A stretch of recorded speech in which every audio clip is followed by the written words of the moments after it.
outpace the speed of money for a period of time, and Bitcoin represents the first credible method where the speed of money is the same as the speed of commerce.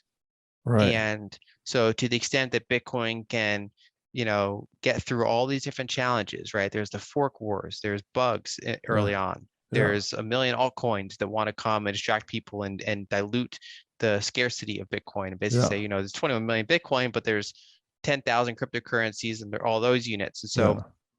to the extent that it's able to grind through all of that, reach higher levels of adoption, if it does eventually become ubiquitous, then that should, in theory, make it much harder to do types of financial repression because it's much easier to self-custody it, move it around, Right. more portability options.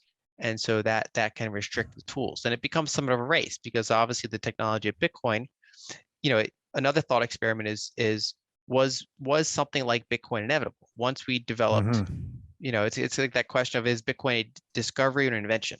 And Uh-huh. my answer is always that, there's digital scarcity is a discovery.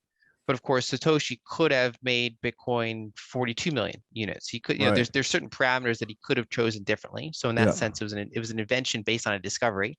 Yeah. And of course, the discovery was, we made computers, we networked the computers together, we did Merkle trees, we did encryption, we did all the pieces over time, and then someone eventually, of course, came around and inevitably found a way to put them together into something that does this.